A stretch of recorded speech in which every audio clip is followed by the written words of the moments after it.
please remember to leave a like, a comment, share the video about, and if you haven't already, subscribe. Thank you.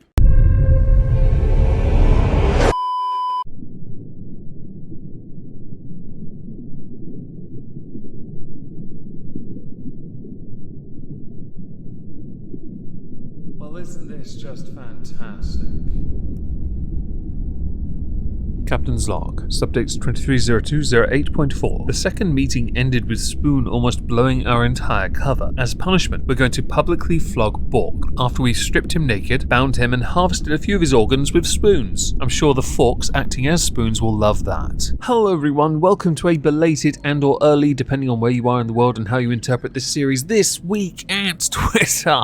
I fucked that up. Or twat. Today we're going to start with Def Noodles. We're all blocked by him, it's fine. Tweets for this are a bit delayed. My apologies in advance. The reason why is because obviously this video got pushed back by about a week. We'll start with Bo Blacks. Def Noodles sent out the bat signal last night, DMing a bunch of YouTubers who made fun of him, begging for forgiveness and a Discord call discussion to upload to his dying channel. I wonder who's gonna let him latch on and suck off the droplets of clout he desperately needs. For those that have not kept up with Def Noodles, his channel has had a ginormous fall from grace. According to his social blade though, he's had a bit of renaissance in views. In fact, the viewership has been quite, well, good for him this month. In fact, I'm quite jealous of this. Can I have some of this for once? That'd be great. But for the more regular content he's produced, he's not been doing so well. Going from averaging 100k per video per day down to less than 5, sometimes less than 3, which isn't a good look for anyone really when you have to upload 2 to 3 videos a day just to make enough to get by.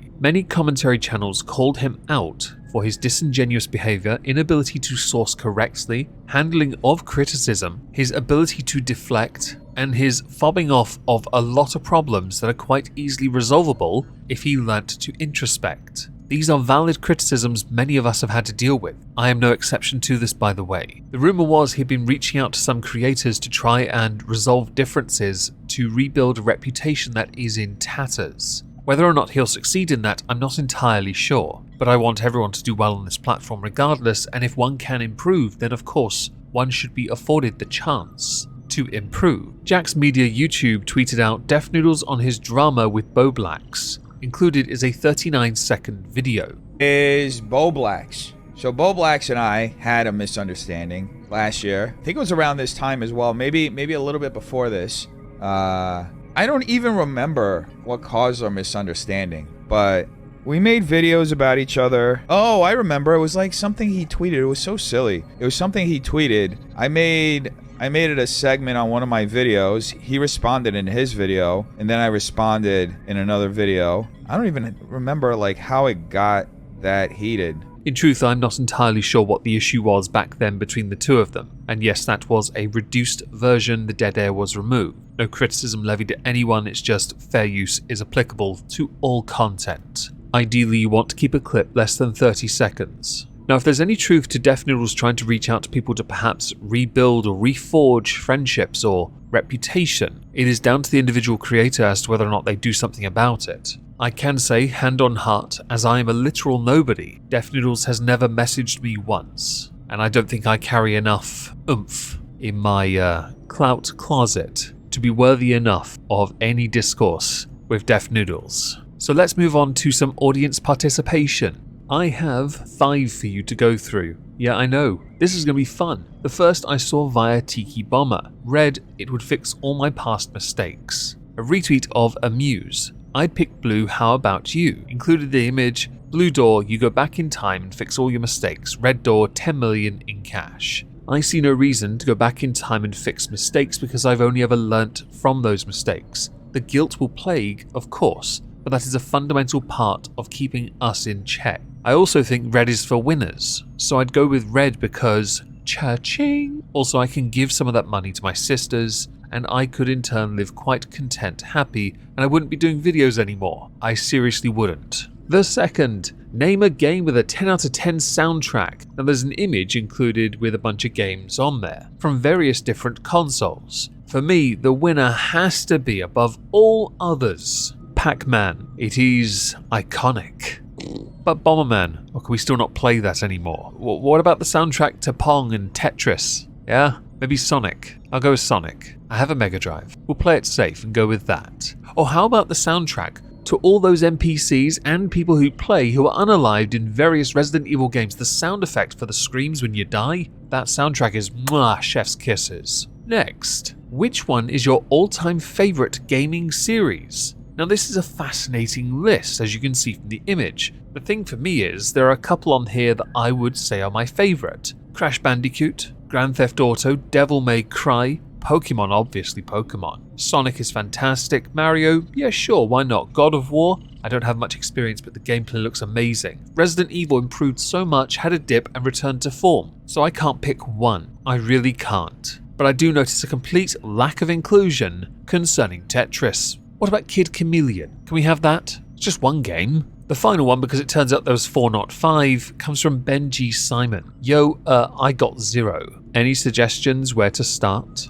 On this, you have to go with ticking each one for a game you've played. 1 point for every box checked. Mine is quite high. It would be a lot easier to tell you the ones I haven't played, as it is a much shorter list. But I would love to know what your responses to all of these are, so that I, and of course my audience high, can all see how much of a nerd you are. My score's in the 90s, by the way. Moving on, so next, Irfan, are you effing kidding me right now? I saw this via K Valentine, who had replied to this with the MCU is literally one movie reskinned 4 times a year. As someone that doesn't pay attention to hero movies anymore, he has a point. Certainly to the stuff I watched in hindsight. Irfan had tweeted out a video though as well. Now I didn't know who this person was, so I had to do a little digging based on the title of the video you see in the image, which is actually a video itself. The YouTuber is Natalie Gold, who does apparently reaction videos. Now I have no respect for reaction channels in the slightest. No offense to you, Miss Gold. I do not care for this format of content in the slightest. Simple as that, really. Most commentary YouTubers have generally held reaction channels in low regard for quite some time. It is not likely to change. The likes of Suzy Liu did a fantastic job poisoning the well. The video clip that is in the tweet is from a 34-minute video titled Wonder Woman, in caps, so Wonder Woman, was disappointing. I remember watching this movie. I actually didn't think it was all that bad, to be honest. A good way of starting another story. But there will be many who will gatekeep on who and what Wonder Woman is, and therefore you cannot tell a story differently because you have a lot of source material. Is any one version going to get it right? Apparently the only version that could ever be correct is the original version. But within that 2-minute clip, there was something she had to have said to force Kay to say what he said. So I'm going to play the clip if I find it. Also to feel jarringly different than some of the other characters around her in the world, so that as an audience member I kept gravitating towards her. I really enjoyed her. I really liked her a lot. I just don't think that the movie had a lot of substance to offer, so I'm kind of like grasping at straws to remember what I really enjoyed, because all in all, it was just fine. I'm really starting to understand what a lot of folks meant when they said, you know, the DC universe films aren't as great as maybe Marvel or even X-Men maybe. I have a feeling you and I didn't watch the same movie, but then you did champion Marvel, and that speaks volumes about a bias you have. You have on your channel, for example, done an entire watching of Superman. You seem to enjoy that. I do wonder though if it's because of another bias that you might not be so welcome to hearing. That in and of itself, by the way, when it comes to reaction channels and breaking down some of this content, could be a video on its own. And I don't want to subject you to that, only that while we are all welcome to have differing opinions, of course we are. It is healthy, it is right, it is amusing to know some people don't take away the same points that others would take from watching the first Wonder Woman movie, which I genuinely thought was quite good. But I know, to many, I will be wrong. That's quite alright. Although I will add one snarky remark. You mentioned in that short clip that your attention was drawn towards Wonder Woman. That's the point. That really is the point. If you can't grasp at the story that is her story, then it speaks volumes about how little you were paying attention when Remus Lupin was portraying Ares, and the dynamic of where Diana comes from to the dynamic of the world she was walking into. So next I want to throw in some tweets, random tweets from Ethan Ralph. The reason we're not going with something more specific is for a very good reason. One, his story is far too complicated and voluminous. He tweets a lot, alright?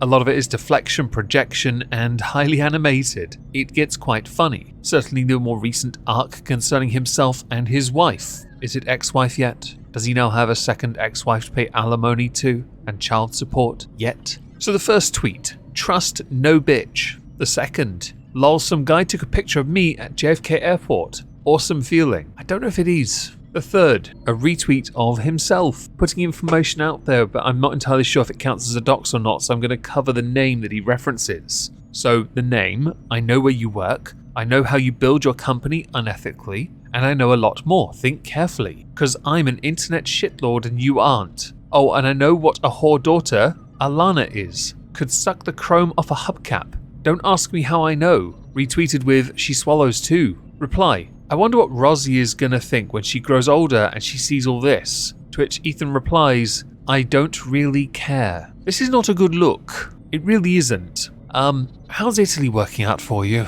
So how about a palate cleanser? We all need one. So instead we're gonna have somebody via TikTok explain geek and or nerd. It takes three things to be a nerd. You have to be smart, socially awkward, and obsessed. All three of those things, and you are in fact a nerd. Geeks, on the other hand, they really are just smart and obsessed, because they're like into comic books, comic book geeks, Star Trek geeks. They get dressed up, they do cosplay, they go out and they intermingle. Not nerds. We stay at home and don't do anything. We text and email, that's about it. Now, if you're smart and socially awkward, you're a dork. And nobody wants to be a dork. So if you're a dork, you just get obsessed and you move into the nerd region. And if you're socially awkward and obsessed, you're a stalker. For the next tweet, I'm going to preface it with the following statement. I'm going to read the tweet, and I'm going to assume what the intent behind it is. Ethan Klein. F the police, F the institution, F the bootlickers that support them, F politicians that overfund them, F the people that train them, F the police unions, F qualified immunity. Last year the police unalived 1,200 people, F the police. I believe that this tweet is in some way him venting his frustration at numbers coming to light that really do shine a rather terrible light on the law enforcement in some areas of the United States. It is unacceptable that any police force is given any level of immunity when it comes to unlawful this. Yeah, it should be treated as any other thing should be when it concerns unaliving. 100%. Of course, the culture in the United Kingdom is not the same as it is in America, and those kind of shifts are very tricky to navigate. It causes massive divide, something which Ethan will be very much familiar with based on the responses to his own tweet. I do agree with someone that replied to Hannah Animal, who had retweeted it with, "We got a tough man over here," who said, "I get equally as fed up with the police brutality I see and lives lost for no valid reason, only to see the worst people putting on their debating gloves to make an argument for why they deserved to die by those sworn to protect and serve. I'm still heated that it continues today, but to me it's a vent tweet same as anyone else, myself included, on a divisive subject. Ethan's cringe regardless though." The final thing I'd like to go through today concerns a video tweeted by Jake Lucky. "These streamers can't be real," along with saying, "My brain actually hurts." Thank you for the bit. You're entertaining, but just sitting and reading chat's boring. Play a game or react. I hope that you get ran over. I see we're cultivating a positive community here. In a game, of course, like, you know, the Warthogs and Halo, like, dude, shut the fuck up. Like, I'm tired of you ugly chatters. You know, if I said this to my audience, I wouldn't have an audience at all. You must have something they really want. Is it an OnlyFans by chance? Like, I'm actually annoyed. Yes, I saw it drawn in on your one-dimensional face. Play a game. Do I look like a bitch that plays a game? You do. The game is called How Little Can I Wear to get as much money from the new simps that will see me and go, "Oh, maybe she'll let me touch that. It's haram." You got me fucked up. Just shut up. No, I'm not doing it. I'm not doing it today. Like, I got fucking AIDS from all the chatters. And so this is the end of our story, and everyone is dead from AIDS. It took from me my best friend, my only true pal, my only bright star. He died of AIDS. Like chatters that I thought were not mentally retarded, but look at them be full mentally retarded. Well, I'm going to say I'm loving the spicy language. It's very circa 2015. Okay, can I just say one thing? if you're a man and you use the frowny crying face, you're gay. Like, I've always felt like that. You are quite the shining star, so bright, even the Astronomicon can barely outshine your brightness. You're so bright, so intelligent, that there is a category separate for you for every award on the planet. All you have to do is go and collect them from a Nigerian prince by inputting your bank details. Like, men aren't supposed to really feel like sad. Like, back in the war days, you used to have to kill people. Why the fuck are you sad? Like, I'm the emotional one. It's really interesting to me that you reference wartime and what the men were like then, and then your own emotional range, which apparently is a complete lack of compassion for very different types of men. What a fascinating individual you are.